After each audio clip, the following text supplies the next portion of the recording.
Thank you, Mr. Chairman. We are here to discuss the President's fiscal year 2017 budget request for the National Oceanic and Atmospheric Administration. This year, NOAA's request comes in at $5.8 billion. While I support elements of NOAA's budget, other parts of the President's budget request cannot be justified. For example, the administration's request continues to increase funding for climate research at the expense of other important areas of research. This administration continues to prioritize climate funding over weather research. The President's budget requests $190 million for climate research, while only $100 million is dedicated to weather research. NOAA should fully fund weather research as authorized in the House-passed bipartisan Weather Research and Forecasting Innovation Act. It is NOAA's job to monitor the climate and disseminate data to the public.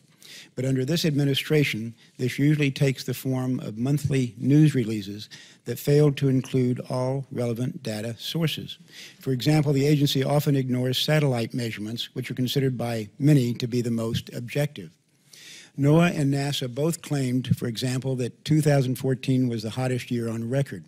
However, scientists at NASA concluded that they were only 38% certain that 2014 was, in fact, the hottest year on record. NASA buried this statistic in a footnote to their report. Similarly, in 2015, NOAA and NASA's joint news release for the temperature of 2015 did not mention satellite data. However, a prominent satellite data set from the University of Alabama at Huntsville showed that 2015 was only the third warmest year on record, and another widely used satellite data set showed that 2015 was only the fourth warmest on record, contrary to NOAA's claims. The truth is that neither 2014 nor 2015 were the hottest year on record. Satellite data, which NOAA had access to, clearly refutes NOAA's claims. Likewise, a recent report presented at the American Geophysical Union and co-authored by the Texas and Alabama state climatologists has called into question the placement and quality of many ground stations across the U.S. The report concluded that this may have resulted in inaccurate temperature readings used by NOAA. Instead of hyping a climate change agenda, NOAA should focus its efforts on producing sound science and improving methods of data collection. NOAA should prioritize areas of research that significantly impact Americans today, such as ways to improve weather forecasting. Unfortunately, climate alarmism often takes priority at NOAA. This was demonstrated by the agency's decision to prematurely publish the 2015 study that attempted to make the two-decade halt in global warming disappear. The study, led by NOAA meteorologist Mr. Thomas Carl, used controversial new methods to readjust historical temperature data upward. The goal was clear from the start: remove a weakness in the administration's climate change agenda. This committee began an investigation last July to examine NOAA's use of data in this study, as well as their role in carrying out the administration's extreme climate agenda. The committee heard from whistleblowers that the study was rushed into publication and that internal debate was stifled before moving forward. Even more suspicious was the timing of this study.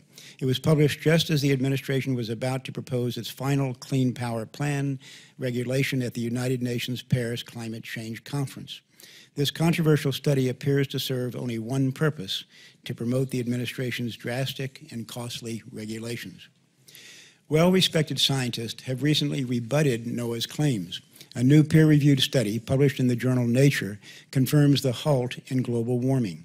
According to one of the study's lead authors, it, quote, essentially refutes NOAA's study.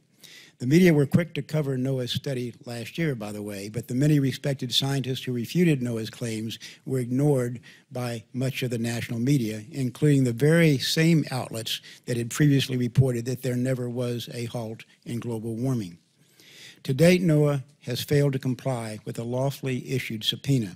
Instead of devoting time and resources to misinform the public, NOAA should give the committee answers to our valid questions. NOAA should adhere to the scientific standards of being objective, independent of political considerations, timely, and having findings based on all available sources of information.